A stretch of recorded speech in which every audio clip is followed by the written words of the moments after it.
reanimarse en el Señor. ¿Cuántos alaban al Señor por eso? Eso no tiene precio, eso no tiene precio. Y ojalá que usted pueda valorar eso, ojalá que usted pueda en sus cálculos, porque hay algunas personas, como les he venido diciendo estos últimos sermones, hay algunas personas que la iglesia está como en quinto, sexto, séptimo lugar, basa sus decisiones en trabajos, basa sus decisiones en domicilio, donde vivo más rentable, basa sus decisiones en muchas cosas y que la iglesia se vuelva un factor en sus cálculos. Ojalá que la iglesia sea algo que usted aprecia, que usted valora, que no es algo sencillamente así como que la iglesia sencillamente la puedo buscar otra o encontrar otra, o puedo buscar a Dios en casa. Ojalá que no sea algo así, que usted aprecie la distinción que Dios le ha dado a esta iglesia. Y eso tiene que ver con las personas, entonces se tiene que estar a este lado. Tu presencia hace este lugar especial.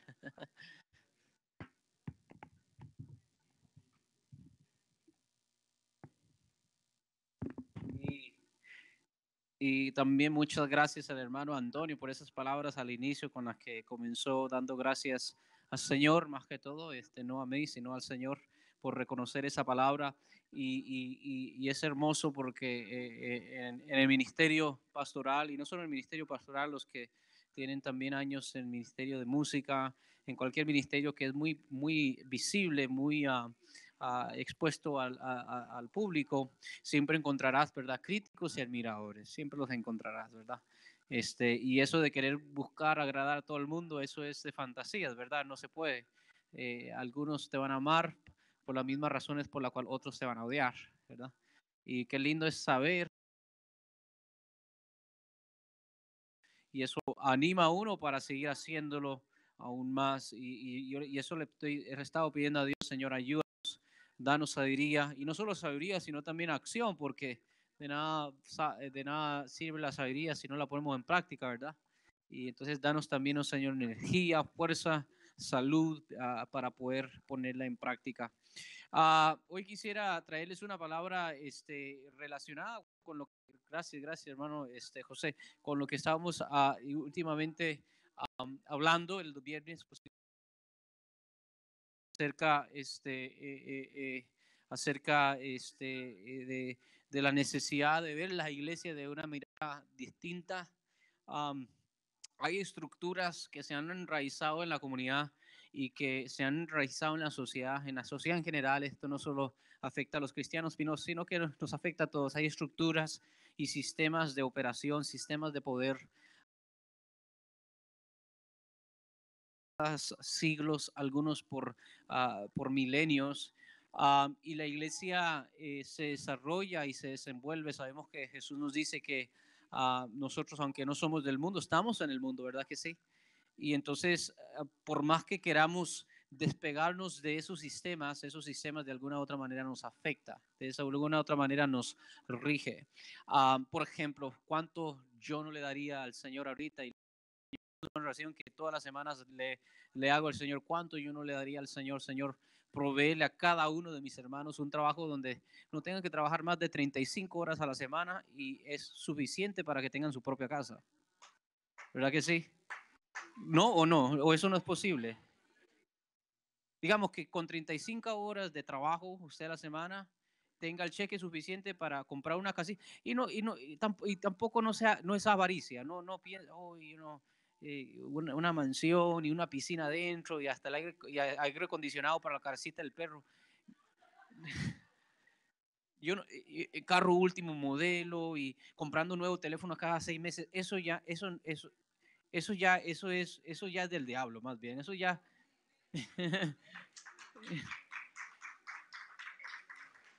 Por eso estás endeudado. Por eso estás endeudado. Eso ya es otra cosa. Eso no es el reino de Dios. Sino que estoy en un sistema donde cada uno de ustedes no tenga que afanarse. ¿Right? Donde no venga el fin del mes y uno dice, uy, ahora cómo saco esto, tengo estos biles nuevos, tengo estas nuevas operaciones, ¿verdad? Cada quien en su propio hogar, su propio lugar, su propia propiedad, cada quien dueño de su propio hogar, ¿verdad? Que usted puede decir, esta es mi casa, y no, si me muero, aquí mis hijos por lo menos tienen un lugar de ellos. ¿Y qué significa eso? Que eso entonces nos da más no, tiempo, paz, porque no solo es tiempo, sino que a veces yo creo que aún ahorita en el estado en el que estamos tenemos tiempo. El problema es que como estamos tan cansados de trabajo, tan cansados del sistema, el poco tiempo que sí tenemos estamos cansados, agotados, turbados. Y entonces todo eso es producto del sistema en el que nos desenvolvemos. Y entonces eso afecta de alguna u otra manera, positiva o negativamente, la manera que nos relacionamos con la iglesia, nos relacionamos con Dios y nos relacionamos el uno con el otro. Y bueno, como digo, esos sistemas son bien difíciles de poder quebrar, pero el Señor nos manda, y estuvimos hablando el viernes eso, de que tratemos de visualizar y tratemos de visionar, quizás no un proyecto de 2, 3 meses, pero de un proyecto aquí, digamos, a 10 o a 20 años, ¿verdad? Un proceso que quizás dura mitad de generación o una generación donde podamos entender el deseo del Padre no es sencillamente establecer estructuras físicas, sino que es establecer comunidades tipo familias. Que la voluntad del Padre por medio de Cristo fue cambiar la estructura religiosa del Antiguo Testamento, donde ya no se rige la relación que tenemos con Dios por medio de un sistema clerical, un sistema jerárquico donde tenemos un sumo sacerdote y después tenemos sus súbditos y solo ellos pueden tener acceso y esto así como un tipo de transacción, sino que ahora la presencia está accesible a todos, ¿verdad? La presencia es para ti, para mí, para el que tienes a tu lado. Es decir, es algo individual, pero a la misma vez, como vimos en esa hermosa alegoría que Jesús usa, que a medida que tenemos intimidad con Él, también nos acogemos el uno al otro, ¿verdad? La gallina que agarra sus polluelos, ¿verdad? Entonces, los polluelos no pueden decir yo estoy cerca de mami si no estamos cerca el uno con el otro. Y entonces esa intimidad vertical, horizontal, crea una atmósfera de familia y a medida que Dios nos prospera en nuestras vidas materiales, a medida que usted prospera en su casa, en su negocio, en su trabajo, los que van a estudiar, los jóvenes que van a estudiar, a medida que ustedes agarran sus vocaciones, en vez de eso desligarlo más de la casa, en vez de eso desligarlo más de la iglesia, más bien eso significa que usted es una persona que puede contribuir más. No sé si me va a entender. Por ejemplo, mire la manera mire cómo lo tenemos ahora. La manera que tenemos ahora es que muchas personas vienen a la iglesia, especialmente vienen cuando están en necesidad, ¿sí o no? Vienen cuando están en necesidad, digamos, perdieron un esposo, perdieron un hijo, perdieron el trabajo, recién están llegados, ¿verdad? De la frontera, ¿verdad? Están todavía huelen al río Colorado. Están aquí y están necesitados. Entonces vienen a la iglesia los abraza, ¿verdad? La iglesia no importa si son cristianos o no, nosotros los acogemos, oramos por ellos, si necesitan una ofrenda especial, le damos una ofrenda, si necesitan comida, le damos comida, lo que sea, y no lo hacemos esperando nada, porque dicen, no, es que quizás hasta que no sean miembros fieles, no, ¿verdad? ¿Por qué? Porque hay un interés, ¿verdad? Entonces, no, ¿verdad? No, no, aquí no importa. ¿Y qué es lo que pasa? Agarran trabajo y ¿qué después pasa con ellos? Ya no vuelvan. Ya no volvieron. Y eso también pasa internamente con nuestros hijos. Nuestros hijos crecen aquí, se desenvuelven en la iglesia, aquí aprenden sus primeras canciones de escuela dominical, aquí aprenden sus primeros versículos, aquí aprenden un poco del español, aquí aprenden las primeras cosas del Señor. Pero ¿qué es lo que pasa? A medida que ellos crecen intelectualmente, académicamente, se van desligando más de la iglesia. Y cuando más la iglesia los necesita, es decir, becados con oficio, es cuando más lejos de la iglesia están.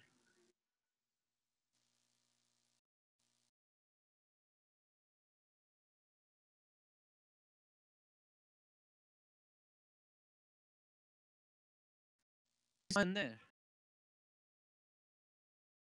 sistema así no va cambiar ni, ni nuestras vidas, ni mucho menos el mundo. Lo más que podríamos hacer con ese sistema es que es sencilla, ¿qué es lo que hace la iglesia? Y no estoy diciendo que toda la iglesia son, hay una iglesia no estoy diciendo, sino lo que estoy diciendo es que socializamos el evangelio de tal manera que sencillamente los 2, 3 días, o a veces solo un día a la semana que te tenemos, vamos a tratar de ofrecerte los mejores productos para tenerte cómodo. Es decir, que la iglesia se vuelve más como un tipo de comercialización. No sé si se me va a entender. Usted Digamos, usted hoy va al mall, ¿usted qué va a hacer? Usted va a pensar, ok, usted no va a ir al Burger King porque usted ama al jefe, ¿verdad que no? Usted no va a decir, mira, yo voy a ir a Burger King porque yo amo a ese jefe, mira, y porque yo amo a esas personas que trabajan. ¿Usted piensa en personas? No, usted piensa en el producto, no en personas. Y por eso le dije que esa es la diferencia de estos dos sistemas. El sistema religioso se basa en una conversación, en productos. El sistema de Cristo se basa en relaciones, en personas. Y tú puedes reemplazar productos, tú puedes mejorar productos, pero las personas tú no las puedes reemplazar. Entonces, tenemos que tratar de, eso es bien difícil, esto es bien difícil de cambiar en mi vida. Y le digo una cosa, no solo estamos criticando el sistema en general, estamos autocriticando nosotros mismos, nosotros ciertamente no estamos allí todavía, lejos de estar allí estamos, pero yo creo que podemos llegar a estar allí. Um, obviamente se requiere que no solo ustedes se profesionalicen, sino que también yo como pastor me profesionalice y que todo el liderazgo, poco a poco, obviamente en diferentes medidas, nos profesionalicemos. Y que estoy hablando de esto de profesionalizar, lo que estoy hablando es de que en el reino del Señor necesitamos menos personas que sean sobrecarga para que entonces, entre menos sobrecarga, podamos ayudar a los que sí necesitan ayuda. No sé si me dio a entender ahí. Y eso es lo que usted ve en las primeras comunidades cristianas, donde eran los propietarios, los dueños de terrenos que aliviaban la carga para todos, ¿verdad? Para ese grupo necesitado. Entonces, por eso cada uno de ustedes tiene mire, ya tiene deseos carnales, yo diría, ya usted tiene deseos, incentivos materiales para prosperar. Bueno, le voy a dar un incentivo espiritual por el bien de la iglesia, prospere.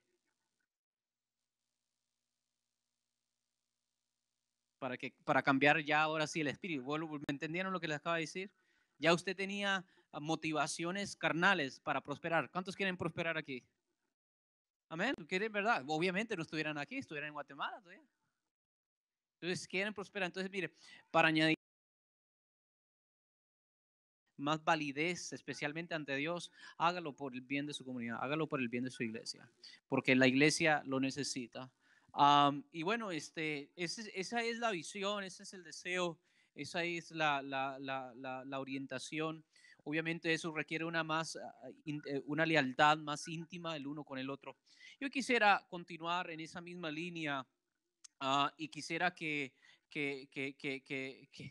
le pido al Señor que me ayude, porque vamos a tratar de ver un versículo bíblico que acostumbramos verlo de una manera y vamos a tratar de si hoy podemos verlo de otra manera. Pero primero, antes, vaya conmigo a Nehemías y vamos a partir desde allí. En Nehemías capítulo 4, yo quiero que juntos leamos ese capítulo para que mire que nos encontramos en una situación un poco similar a estos exiliados que están de vuelta a su país, a su nación. Vaya conmigo a Nehemías capítulo 4 y cuando lo tengan déjenmelo saber con un amén. Y vamos a leerlo todos juntos. ¿Cuántos les gusta leer la palabra de Dios? Y bueno, y si no les gusta, ahí está leída en YouTube, ¿verdad? Se la pueden leer. Vaya conmigo a Nehemías capítulo 4, leamos esta hermosa historia. Voy a leer toda la historia y después me voy a detener en el versículo 14, que ese es el versículo que quiero partir, con el que quiero partir. Dice así, déjeme darle un poquito de contexto a Jerusalén, ¿verdad? ¿Se acuerdan? Jerusalén es la ciudad de Dios y Nabucodonosor, por castigo, Dios mandó a Nabucodonosor, saqueó, destruyó Jerusalén, destruyó el templo. Y había una profecía de parte de Isaías y Jeremías también la reafirma que iban a estar exiliados 70 años, el pueblo de Israel, los hebreos, los judíos iban a estar 70 años en Babilonia como exiliados, como expatriados, desterrados. Dios iba a volverlos a traer a Jerusalén y a sus tierras natales para poder reconstruir. El libro de Nehemías junto con el libro de Esdras son esos libros donde nos narran la reconstrucción, la restauración de la nación israelita después de estos 70 años. ¿Okay? Entonces, hay básicamente tres regresos. Hay tres, el primero bajo Zorobabel, el segundo bajo Esdras y el tercero bajo Nehemías. En el primero no pudieron hacer mucho. Ciro dio carta para que regresaran, pero no pudieron hacer mucho porque encontraron resistencia en los habitantes que habían quedado. Esdras comienza a reconstruir el templo y después en el tercero, Nehemías, que vemos aquí, es cuando se enfocan en reconstruir la ciudad y quieren reconstruir la ciudad. Ahora, acuérdense, eso implica que necesitamos, ¿verdad? Un sistema de agua, un sistema y un sistema, imagínense lo que todo conlleva restablecer una ciudad. Y en el tiempo antiguo, cuando no había, en el tiempo antiguo, donde literalmente eran tribus, usted necesitaba en su ciudad era un muro. Usted necesitaba un muro, un muro. Si nosotros, digamos, si nosotros pudiéramos viajar atrás al tiempo y queremos establecer nuestra necesitamos hacer una cerca, un muro, porque si comenzamos a construir casas, si comenzamos a plantar hortalizas, si comenzamos a hacer un sinnúmero de cosas y no tenemos un muro, ¿qué es lo que pasa? Obviamente no es como hoy, ¿verdad? Donde hay un ejército, hay un sistema de policías. No, no, sino que sencillamente estamos expuestos. De repente estamos dormidos y ¡pum! Llega un grupo, un bando extranjero, otro tribu, otro clan, ¿verdad? Y nos roba todo, nos mata. Y entonces ellos necesitaban, bajo Nehemías es cuando comienzan a reconstruir los muros, ¿verdad? Y vamos a ver qué es lo que pasa cuando ellos comienzan a reconstruir este muro. El capítulo 4 dice así: cuando oyó Sanbalat, diga conmigo, Sanbalat. ¿Cuánto le dan gracias a Dios por los Sanbalats? Algunos le dan gracias a Dios porque no saben quién es Sanbalat, pero aquellos que saben quién es Sanbalat dicen no le doy gracias a Dios por Sanbalat. Sanbalat es tipo de Satanás. Sanbalat es tipo de Satanás.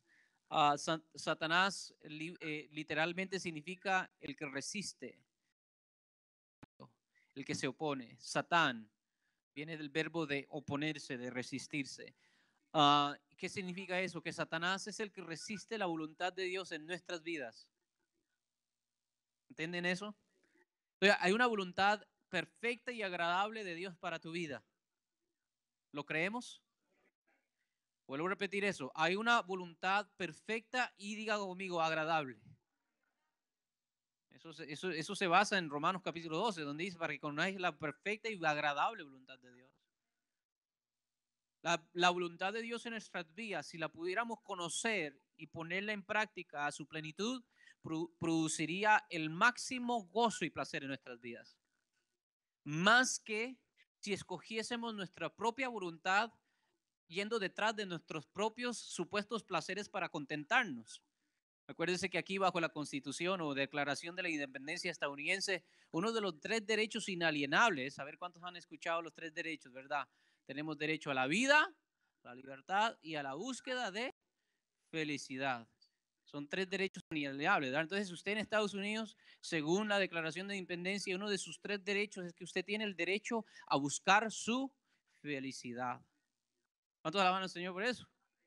¿Qué significa? Que usted tiene aquí libertad. Aquí no es el presidente, ni el Congreso, ni el alcalde. Le pueden decir a usted, no, usted tiene que regirse de esta manera y usted tiene que seguir mi plan de vida y así usted va a ser alegre. Sino que cada uno aquí se le respeta su individualidad, su libertad y usted puede buscar su propia felicidad.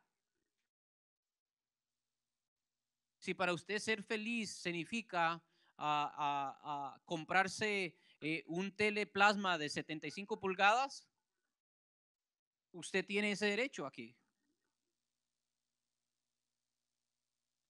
Y nadie le puede decir, no, que mal gasto, que despilfarro. So, es mi dinero. ¿Eh? Si para usted buscar felicidad es tatuarse todo el cuerpo y ponerse arete, ¿verdad? ¿Verdad? Tienen toda la oreja areteada.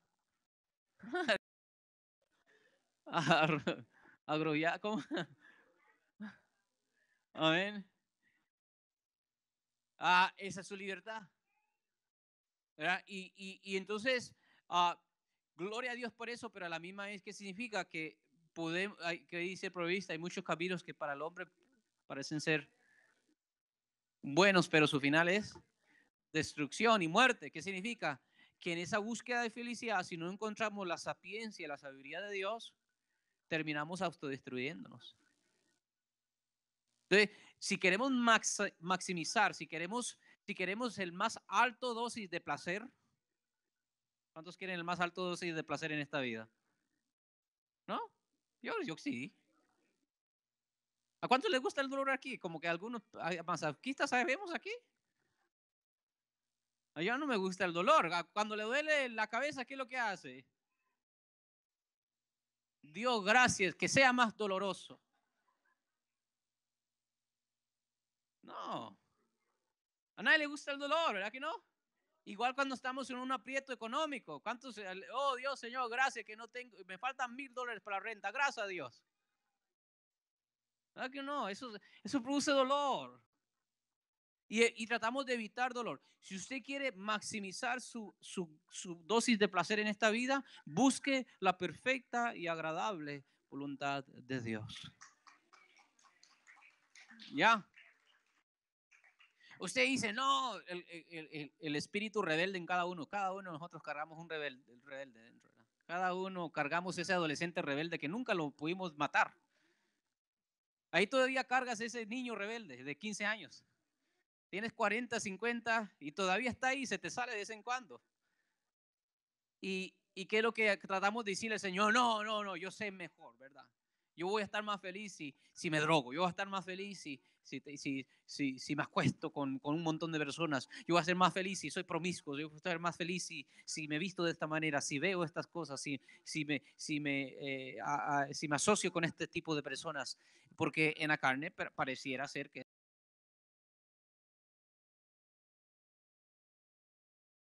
trayendo a memoria lo que predicamos a finales del año pasado. Detrás del mandamiento de Dios siempre hay que placer.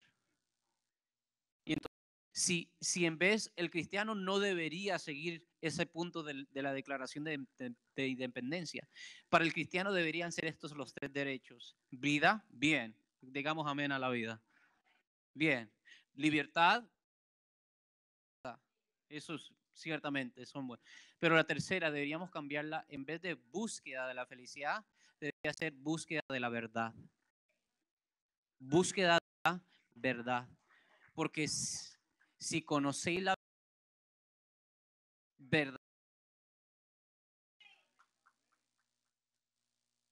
es decir, en vez de ir detrás, mire, ni oramos este trabajo porque aquí trabajo me pagan $2 más la hora. Y de repente en este trabajo es donde Dios te quiere tener, porque ahí de repente, no sé, Dios, tarde o temprano,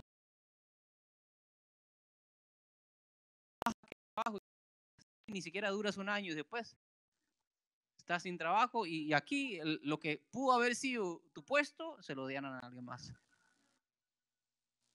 Ahora, nosotros no podemos saberlo, ¿verdad? Porque nosotros estamos dados a la aquí, al y ahora, ¿verdad? Pero por eso estoy diciendo que necesitamos buscar la sabiduría de Dios, la verdad de Dios, dejarnos guiar por sus mandamientos. ¿Y qué es lo que eso va a hacer? Quizás en el momento inmediato la disciplina, dice Santiago, no es motivo de gozo. Pareciera ser que si tú hoy te comprometes y dices, Señor, ¿sabes qué? Yo estoy harto de hacerlo a mi manera. Si tú hoy en esta mañana tú dices, ¿sabes qué, Señor? Yo estoy cansado de tomar decisiones así a lo loco, a la brava.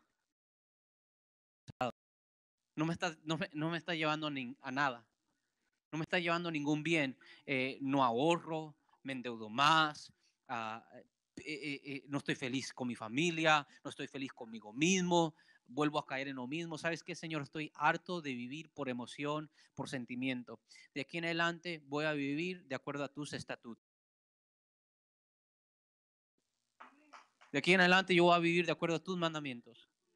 Si el domingo yo me levanto y mi carne dice, no quiero ir a la iglesia, pero por amor a tu palabra, yo me voy a llevar del pelo si tengo que llevarme del pelo.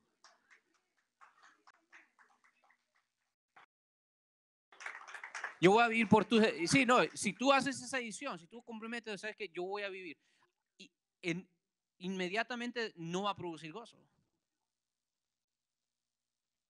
va a producir un poquito de dolor, al contrario, más bien, ¿verdad? Y eso es lo que Santiago dice, que ninguna disciplina es motivo de gozo cuando se sufre. Y la palabra del Señor es disciplina, nos corrige, nos estrecha, nos exhorta, nos quita cosas que de repente de ellas dependíamos. Estaba hablando con alguien la semana pasada y estaba hablando um, eh, hace como 2 semanas, me estaba hablando de que se hizo un compromiso y dijo, ¿sabes qué? De aquí en adelante tenía un problema con pornografía y dice, ¿sabes qué? Yo no puedo seguir así porque me está robando, hasta me está haciendo como un tipo así cavernícola, ya no quiero ni siquiera ir al parque, porque eso es lo que hace la adicción, ¿verdad? La adicción te esclaviza,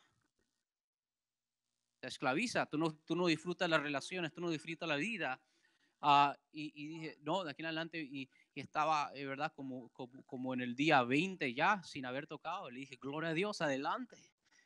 Científicamente es 21 días. Si un 21 días puedes dejar de hacer algo, puedes hacerlo por 21 días, ya lo puedes hacer por el resto de tu vida.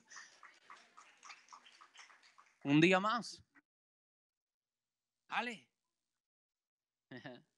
Si tú hoy te comprometes con el Señor y si sabes que yo estoy harto, Señor, de vivir por sentimientos, de tomar decisiones así a la brava. A veces oro después de que el desastre viene. Padre, yo voy a vivir por tu palabra. Si tu palabra dice, no robarás, no te voy a robar. Si tu palabra dice, no mentirás, no voy a mentir. Y cuando uno se compromete, ¿qué es lo que pasa? Que detrás de ello vas a conocer que la perfecta y agradable voluntad de Dios. ¿Cuánto dice el Señor? Wow, eso fue solo introducción. No voy a terminar hoy. El viernes termino. El viernes termino. Pero déjeme por lo menos tidy up, ¿verdad? Está la voluntad perfecta y agradable de Dios para mi vida. Y es personal, es custom made. La perfecta y agradable voluntad de Dios para Gerson no es la misma para Joan. No es la misma para mí. ¿Cuántos alaban al Señor? Amén. No es la misma para Alex. Digamos, para Dios, para Alex, Dios tiene una mujer. Para mí me tuvo a Ruth, ¿verdad? Para Joan tuvo a Dorcas, ¿verdad? Para Gerson, ahí está, por ahí está Gerson.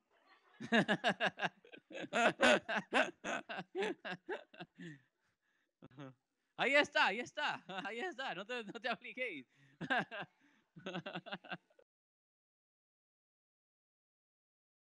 Dios tiene una perfecta y agradable voluntad.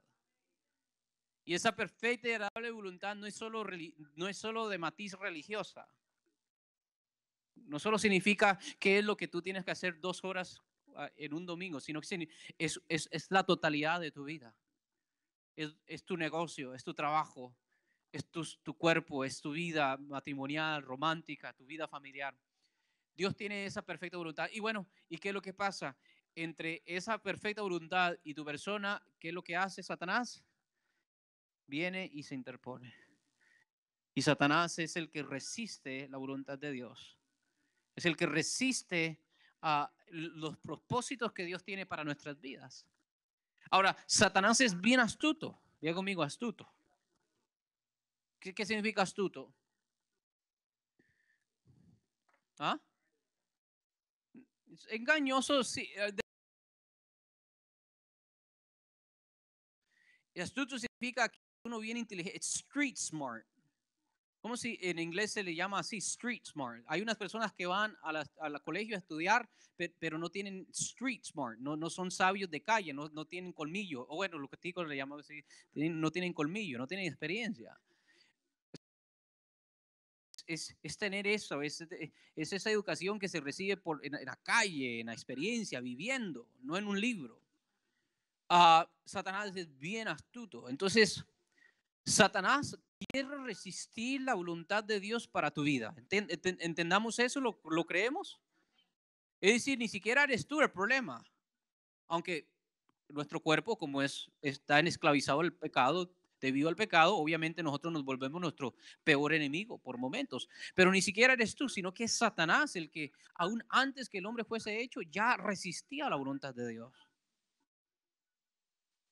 Satanás resiste la voluntad de Dios. Aún si tú no estuvieras aquí, ya él resistía a la voluntad de Dios. Y Dios tenía una voluntad perfecta y agradable para el hombre, para la mujer. En el huerto del Edén no había escasez. ¿Había escasez? Porque es que mira, si estaba escuchando a un economista, si no hubiera escasez, no hubieran guerras. ¿Por qué? Porque tenemos todo en abundancia. Por ejemplo, la gente hoy se está peleando por oxígeno. No, ¿por qué? Porque no hay escasez de oxígeno. Entonces, como no hay escasez de oxígeno, no se puede comercializar, no es rentable. Pero ¿hay guerras por causa de petróleo? ¿Por qué? Porque el petróleo es ¿qué? Escaso. ¿Hay guerras por diamantes? No sé si ustedes han escuchado la historia de Blood Diamonds. Hay algunos pueblos en África destruidas precisa por esta misma nación y otras naciones occidentales por los diamantes negros famosos. Es decir, la perfecta y agradable voluntad de Dios para el hombre al inicio no incluía escasez, había abundancia.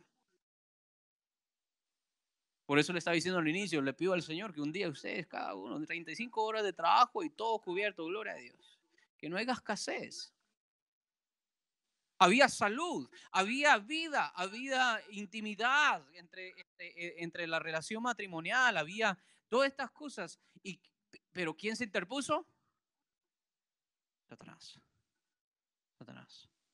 Entonces, mira, déjame decir una cosa. Muchas veces pensamos que somos nosotros o son las demás personas. Pero déjame decirte una cosa. Es Satanás tratando de estorbar el plan y el propósito de Dios en tu vida. Por eso es que Pablo nos dice a nosotros que nuestra lucha no es ¿qué? Contra carne y sangre. Es decir, tú dices, es mi patrón el que me hace la vida imposible. Es tal y tal, fulano, que me hace la vida imposible. Pero la realidad es que es Satanás, la serpiente astuta, la antigua mentirosa, ¿verdad? Que viene a tratar de estorbar la voluntad de Dios en tu vida. Y Satanás es bien astuto y me agarro de esta bella historia donde dice que, ¿se acuerdan cuando el rey Barak, si no me equivoco, quería maldecir al pueblo de Israel?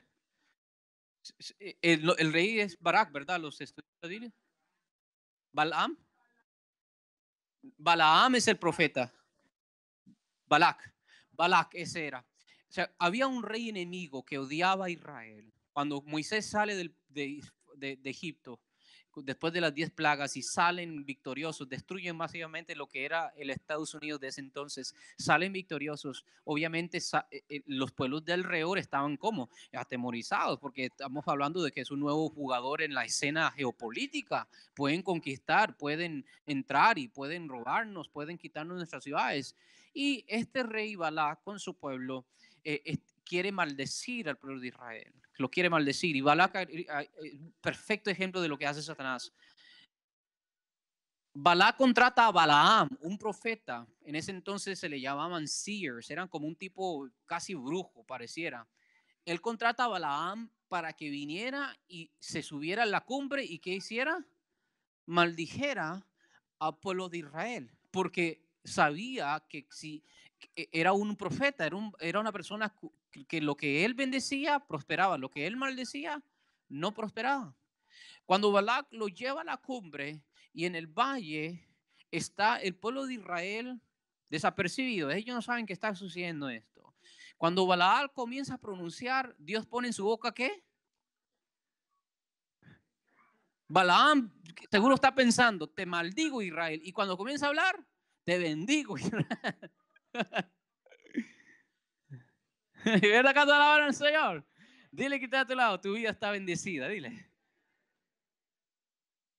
Y lo que Dios ha bendecido, Satanás no puede. ¿Cuántos claman al Señor por eso? Aleluya. Se enoja Balac, lo medio amenaza y lo lleva a otra parte de la cumbre. Cambian, quizás es que ahí no había suficientes demonios. Y lo lleva a otra parte. E igual, Balaam, ¿verdad? Seguro está pensando, te maldigo Israel. Y en el nombre de Jehová te bendigo. Le pasa 3 veces. 3 veces. Al final, el rey dice, mire, por temor a lo que había en él, no lo mata, pero yo creo, si no me equivoco, hace mucho no he leído esa parte, eso está en Números.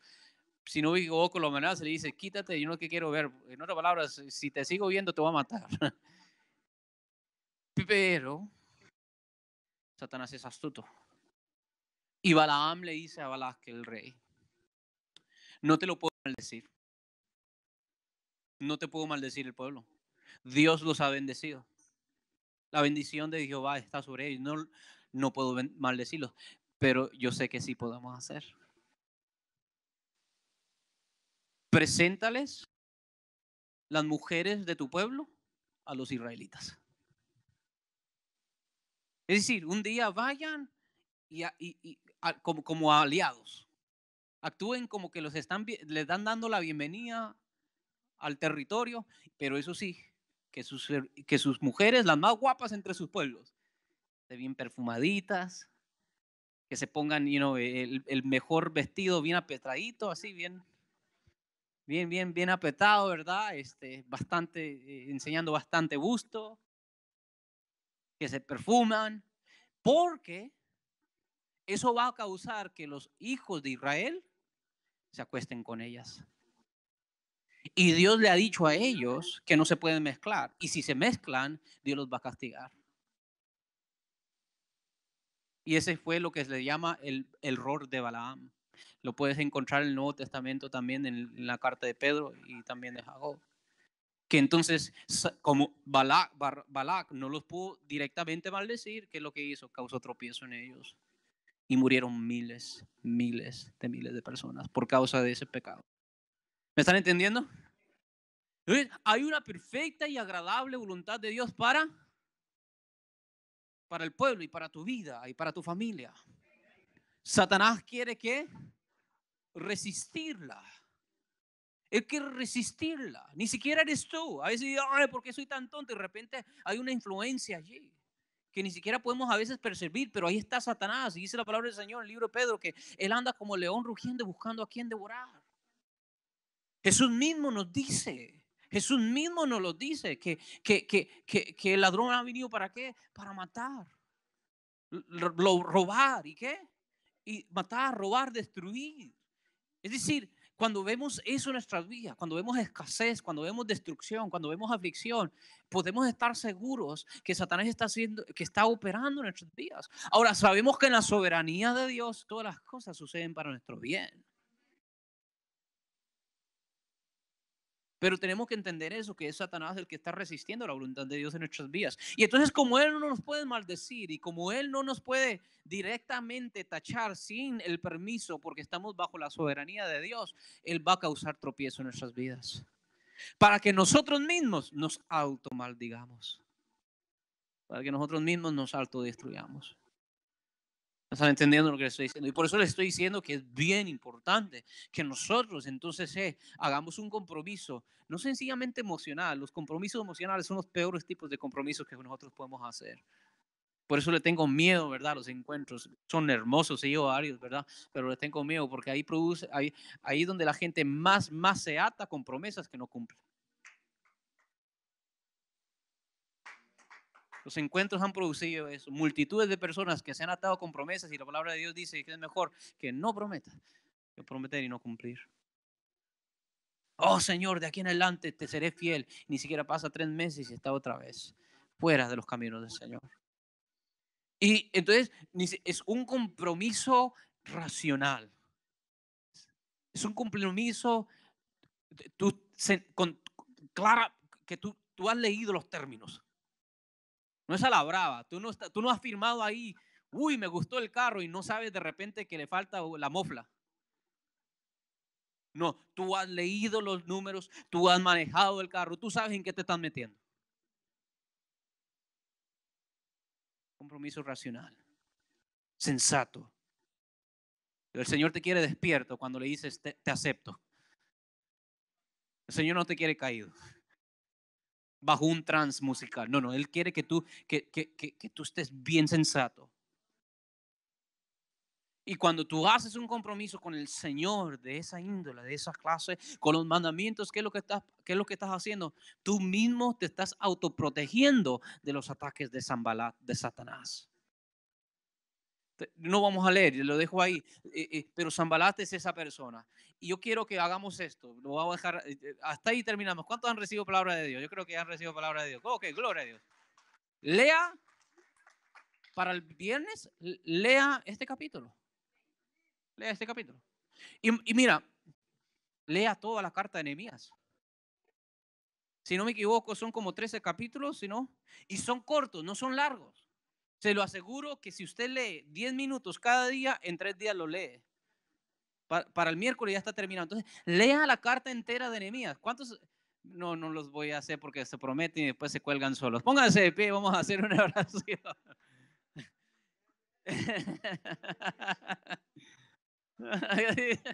Ya lo dije.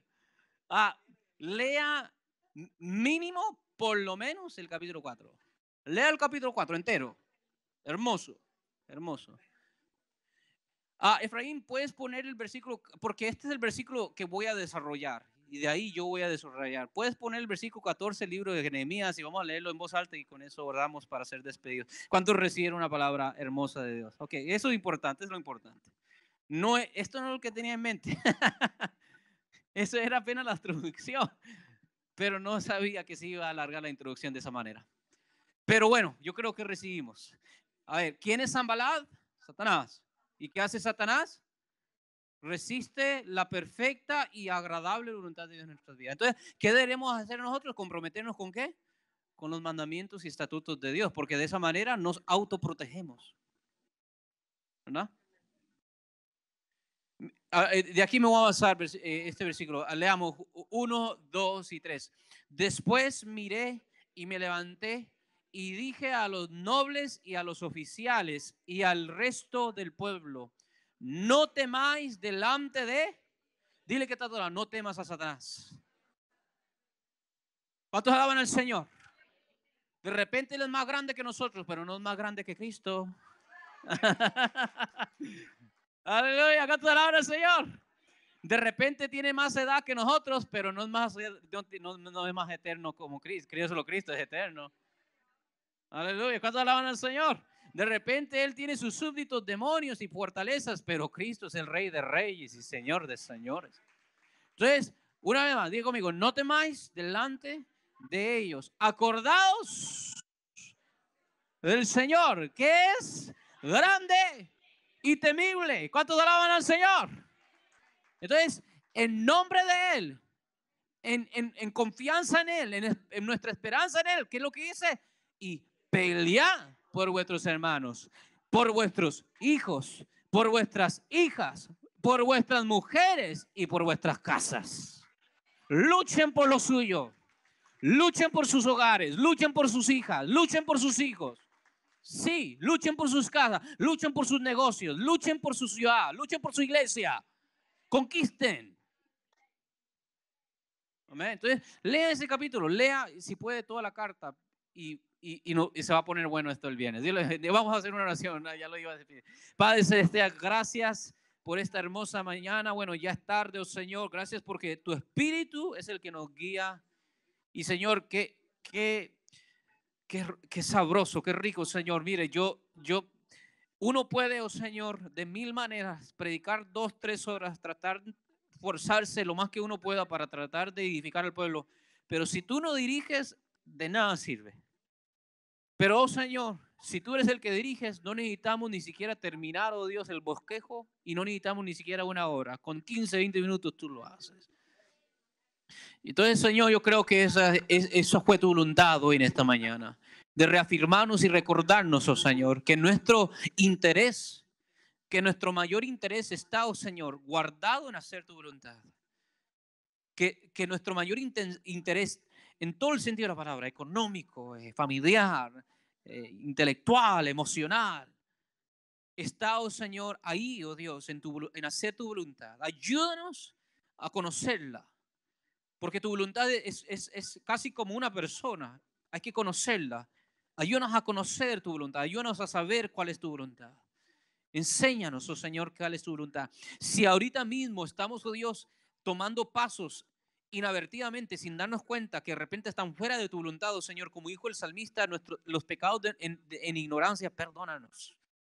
A veces pecamos en ignorancia, oh Señor. Perdónanos. Déjanos conocer tu voluntad y a medida que la conozcamos, oh Señor, danos la voluntad y danos la fuerza para poder también vivirla y ponerla en práctica. Y cuando viene Satanás, oh Señor, y resiste, porque Él viene y resiste tu voluntad, auxilio, socórranos, oh Señor. Te estamos pidiendo, oh Dios, auxilio, te estamos pidiendo ayuda. Ayuda, oh Señor, a tu pueblo, como el apóstol Pedro, oh Señor, a veces estamos quizás por 3, 4, 5 pasos, estamos caminando sobre el mar y de repente, oh Dios, se levanta una ola que nos atemoriza y nos hundimos. Y a veces, oh Señor, como Pedro, estamos, oh Dios, a punto de ahogarnos y lo único que podemos decir es, Señor, auxilio, Jesús, ayúdanos. Levántanos, oh Señor. Levántanos como iglesia, levántanos como hogares, como familia, levántanos como individuos, como personas. Si nos encontramos en un momento difícil en esta vida, en este momento, Señor, sácanos, rescátanos. Levántanos, oh Señor, de cualquier hoyo que pudiéramos, no, quizás por nuestras propias decisiones, quizás estar ahí, pero sabemos, oh Señor, que es Satanás el que resiste su voluntad. Acuérdate, oh Señor, que sin ti, oh Señor, Él nos despedaza. Sin ti estamos expuestos a sus artimañas. Sin ti, oh Jesús, no tenemos nada y somos presa fácil, pero en ti somos más que vencedores. En ti triunfamos. En ti podemos conquistar, oh Dios, nuestras montañas. En ti podemos, oh Señor, enfrentar a Goliat con toda autoridad y cortarle la cabeza. En ti, oh Señor, tenemos esa valentía. En ti, oh Señor, el cobarde se vuelve valiente. En ti, oh Señor, el pequeño se vuelve gigante. Padre Celestial, por favor, tu palabra dice en el libro de Timoteo que tú no nos has dado un espíritu de cobardía, sino que tú nos has dado un espíritu, oh Señor, de poder y amor y dominio propio. Padre, por favor, oh Señor, inspira en estos hombres, inspira en estas mujeres, en estos jóvenes, esa valentía, oh Señor. Y que con ella, oh Dios, ataquemos todos los quehaceres diarios de nuestras vidas. Que con ella, oh Dios, construyamos nuestras casas, nuestras vidas. Y cuando Satanás viene, resístelo tú, oh Señor, y échalo fuera.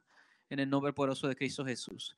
Y déjanos, Señor, seguir desarrollando esto el día viernes para que tu palabra, oh Señor, por favor, produzca el cambio en cada uno de nosotros. De acuerdo a tu voluntad, en nombre de Jesús, amén y amén. Que Dios los bendiga, hermanos, pasen una feliz tarde. Nos vemos el viernes aquí, a los que están, ¿verdad? El martes, lo de la oración. Dios les bendiga.